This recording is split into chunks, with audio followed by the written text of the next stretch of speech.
In a year in which we've already seen an on-air personality for Russia Today News resign over their censorship bias when it comes to news about Russia, we now have another one choosing to walk. This is Sarah Firth, a correspondent based in London for RT, and apparently enough was enough when it came to the coverage of the situation in Ukraine, and so she sent out some tweets. Let's bring up this first one showing that she did resign. She says, "I resigned from RT today.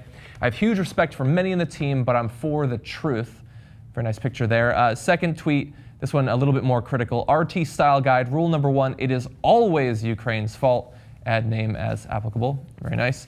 And the third one, a reply to what am I spreading? Lies, hun. We do work for Putin. We are asked on a daily basis, if not to totally ignore, then to obscure the truth. And I like this. Is Polly Boyko another reporter? That's the impression that I got. It does appear she seemed, I guess, slighted, I suppose, by what was being said by Sarah Firth there. One additional quote we found, she said, "It's flirting with that border of overtly lying. You're not telling a lie. I couldn't do it anymore. Every single day we're lying and finding sexier ways to do it, in spinning things, bringing up situations that don't have anything to do with the news you're covering." She just didn't like the control they had. So this is the hardest thing in media, which is that in almost all instances, not all, but almost all, you are working for someone that has a tremendous amount of money. Yeah. In the case of RT, it happens to be Putin and Russia in general, right? In the case of Al Jazeera, it happens to be Qatar. I mean, they do own it, right? The government owns it. Now, I think Al Jazeera does a lot more to make sure that its coverage is independent, definitely in America. Also in Al Jazeera English. There's been some charges of Al Jazeera Arabic having some slant in the Middle East, depending on allegiances. At least that's what some countries claim, right? Now, but understand that here in the U.S., there's also masters to serve, right?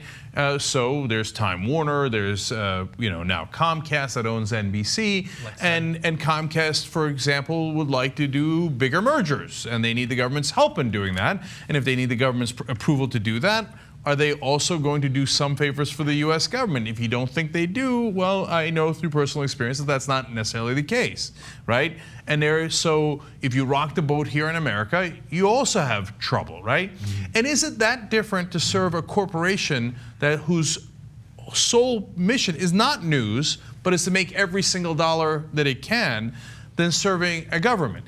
I'm not excusing RT or any other media outlet. In fact, we criticize all those outlets all the time on the Young Turks, and we try our best to be independent. And that's a lot of our funding comes from you guys. That's part of the reason we do it. I think one of the best journalism organizations in the world is The Guardian. Why? They have independent funding. They have a trust fund, so they don't work for a government or a parent corporation. So I sympathize with her, and I think that it was a courageous thing to do to leave RT in the way that she did. At the same time, I don't want the rest of the media getting too smug, like, oh, just those guys at RT, right? I mean, I literally had a talk when I worked at MSNBC from the head of MSNBC who said that establishment is not happy with your tone. I'm sorry, he said, we are the establishment and Washington is not happy with your tone. So is that much better than RT? Yeah. Well, yeah, it is much better than RT, or RT is much worse than that. That would be, I don't think we should say what happened to you at MSNBC is worse. Is better than anything, because it's bad. But like RT's got a real problem. We've seen legitimate journalists quit because they felt dramatic, overt pressure in covering a very specific news story. You still had the ability to go out there and say no to that, which you largely did, and then they would have had to deal with that. I suppose they had that, but here there appears to be, when you get people quitting directly, that there is overt pressure to cover a story and slant the news in a certain way. That again, it's just levels of egregiousness. So, so I would say I feel no degree of no interest in defending MSNBC here. It can get so bad that people actually walk away from it. She also, I think, called the workplace. Like on her way out the door, she was like, essentially, I'm going to completely paraphrase now. She was also, it's a super shitty place to work.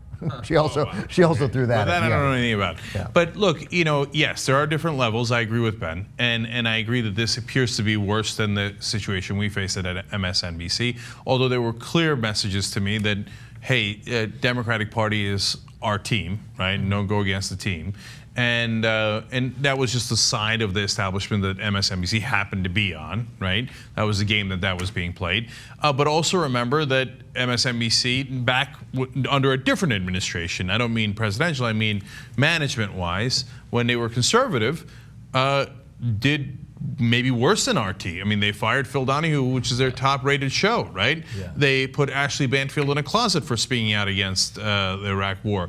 Jesse Ventura had a multi-million-dollar contract, and they told him to go stay in Mexico and not do the show when they found out he was against the Iraq War. So Michael Savage lost his job. Well, that might have been well-deserved. But so it does get pretty overt from time to time here. And of course, just yesterday, NBC took out Ayman Moyaltin from Gaza for covering the war in what appears to be in an accurate fashion. Yeah. One final interesting note about this. Just last year, Sarah Firth, the correspondent who just left RT, she was being interviewed by UK's Press Gazette, and she had this to say: there are a lot of conspiracy theories concerning RT, but I personally have never come into contact with it, talking about them asking her to compromise her work, and wouldn't tolerate it. So she was wrong about the first part, apparently, but right about the second. She would not tolerate it, and she did, in fact, leave just a year later.